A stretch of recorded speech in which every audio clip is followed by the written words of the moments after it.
അറിഞ്ഞാൽ രക്തം മരവിച്ചു പോകുന്ന, ഉറക്കം നഷ്ടപ്പെടുത്തുന്ന, ഭയാനകവും ഭീതിയുളവാക്കുന്നതുമായ ഒരു ജയിലുണ്ട്, ലോകത്തിലെ ആദ്യത്തെ ജയിൽ.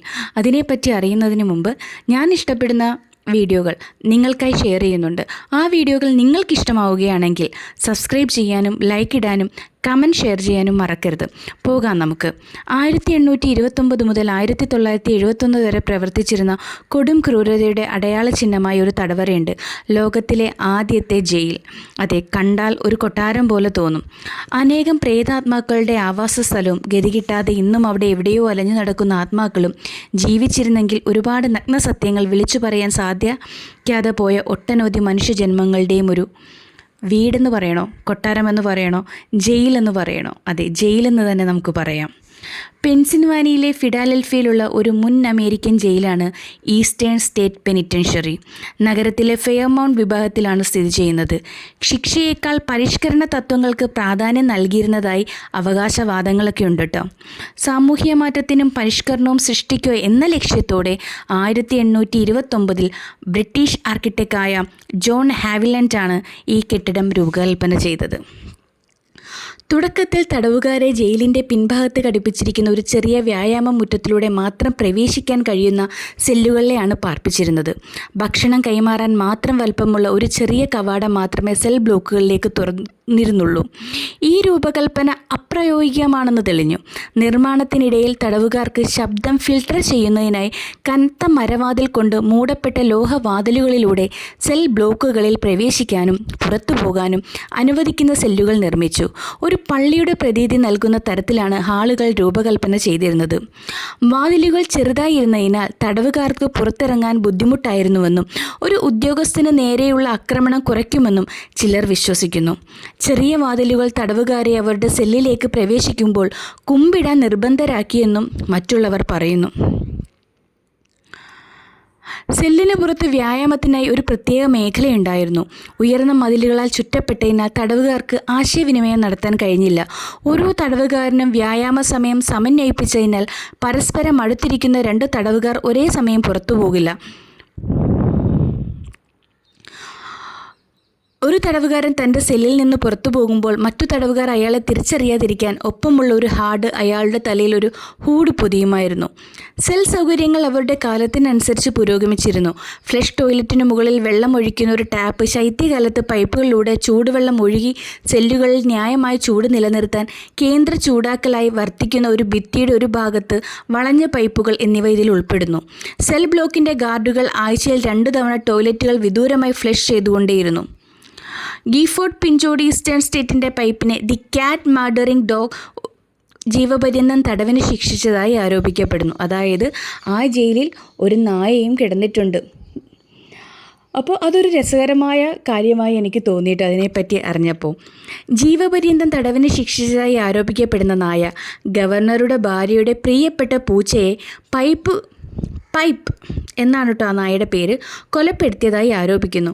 പൈപ്പിന് ഒരു തടവുകാരൻ്റെ നമ്പർ, അതായത് C2559 നൽകിയതായി ജയിൽ രേഖകൾ പ്രതിഫലിക്കുന്നു.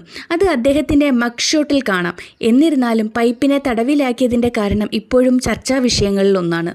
തടവുകാരുടെ മനോവീര്യം വർദ്ധിപ്പിക്കുന്നതിനായി ഗവർണർ സ്വന്തം നായയെ ജയിലിലേക്ക് സംഭാവന ചെയ്തതായി ഒരു സമകാലീന പത്രം റിപ്പോർട്ട് ചെയ്യുകയും ചെയ്തു.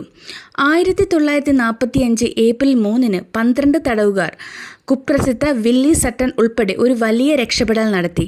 ഒരു വർഷത്തിനിടെ ജയിലിൽ മതിലിനടിയിൽ കണ്ടെത്താത്ത 97 അടി, അതായത് ഏകദേശം 30 മീറ്റർ തുരങ്കം കുഴിക്കാൻ അവർക്ക് കഴിഞ്ഞു.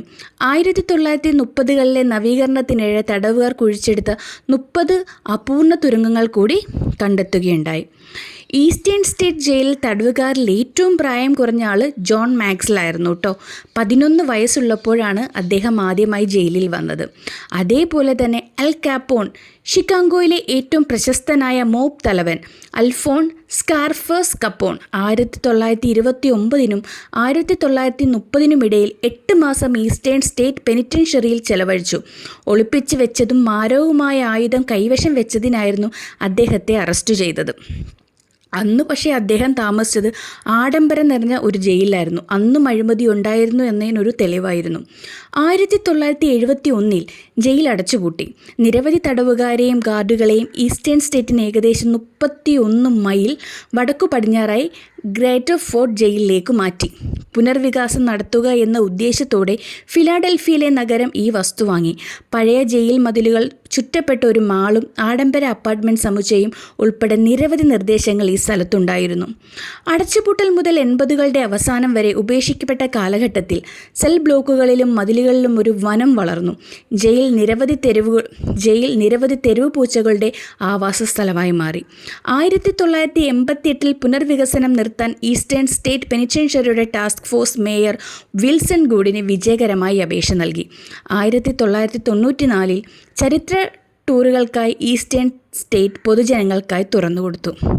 ആദ്യകാല തടവുകാരിൽ ഭൂരിഭാഗവും വിവിധ കവർച്ച, മോഷണ കുറ്റങ്ങൾ അങ്ങനെയുള്ളവയൊക്കെ ആയിരുന്നു. പെനിറ്റൻഷ്യറിയുടെ ശിക്ഷിക്കുക മാത്രമല്ല, കുറ്റവാളികളുടെ ആത്മീയ പ്രതിഫലനത്തിലേക്ക് മാറ്റത്തിലേക്ക് നയിക്കുന്നു എന്നാണ് അവർ വാദിച്ചുയർത്തിയത്. നമുക്ക് അവരുടെ കുറ്റകൃത്യങ്ങൾ എന്തൊക്കെയാണെന്ന് നോക്കിയാലോ. ഞാൻ ഇതുവരെ അവരെ എന്തൊക്കെ ശിക്ഷാരീതികളാണ് അവർക്ക് നൽകിയിരുന്നതെന്ന് പറഞ്ഞിട്ടുണ്ടല്ലോ. ഭയാനകമാണ്. വാസ്തവത്തിൽ വിവിധ കുറ്റകൃത്യങ്ങൾക്കായി ഗാർഡുകളും കൗൺസിലർമാരും വിവിധ ശാരീരികവും മാനസികവുമായ പീഡന രീതികൾ രൂപകൽപ്പന ചെയ്തിരുന്നു. ശൈത്യകാലത്ത് തടവുകാരെ തണുത്തുറഞ്ഞ വെള്ളത്തിൽ മുക്കുക, ചങ്ങലകൾക്കെതിരെ പോരാടുമ്പോൾ നാവ് കീറാൻ സാധ്യതയുള്ള രീതിയിൽ അവരുടെ നാവ് കൈത്തണ്ടയിൽ ബന്ധിക്കുക, ദിവസങ്ങളോളം ഇറുകിയ തുകൽ നിയന്ത്രണങ്ങളുള്ള കസേരയിൽ തടവുകാരെ കെട്ടിയിടുക, ഏറ്റവും മോശം പെരുമാറ്റമുള്ള തടവുകാരെ ദി ഹോൾ എന്ന കുഴിയിലേക്കിടുക എന്നിവ ഇതിൽ ഉൾപ്പെടുന്നു. അപ്പോൾ ഏറ്റവും ഭയാനകമായ കാര്യങ്ങളായിരുന്നു ആ ജയിലിൽ നടന്നത്. ഇപ്പോഴത്തെ ജയിലും അന്നത്തെ ജയിലും തമ്മിലുള്ള വ്യത്യാസം കണ്ടില്ലേ? ശരിക്കും ജയിലെന്ന് തന്നെ നമുക്കതിനെ പറയാം അല്ലേ? ഇപ്പോഴത്തെ ജയിലുകളിൽ എന്താണ് നടക്കുന്നതെന്ന് നമുക്കറിയാം. അപ്പോൾ അന്നും ഇന്നും അഴിമതികൾ എല്ലാ ജയിലിലും ഉണ്ടായിരുന്നു അല്ലേ? പാർഷ്വാലിറ്റി എവിടെയും ഉണ്ടായിരുന്നു. അപ്പോൾ ഇതിനെപ്പറ്റി, ഈ ജയിലിനെ പറ്റി, ആദ്യത്തെ ജയിലിനെ പറ്റി ഞാൻ ഒട്ടനവധി കാര്യങ്ങൾ ഇതിൽ പരാമർശിക്കുന്നുണ്ട് അല്ലേ? അപ്പോൾ ഇതിലെന്തെങ്കിലും ഞാൻ പറയാൻ വിട്ടുപോയിട്ടുണ്ടെങ്കിൽ താഴെ നിങ്ങൾക്ക് കമൻറ്റായിട്ട് രേഖപ്പെടുത്താം. അപ്പോൾ എല്ലാവരും സബ്സ്ക്രൈബ് ചെയ്യാൻ മറക്കരുത്. Okay, thank you.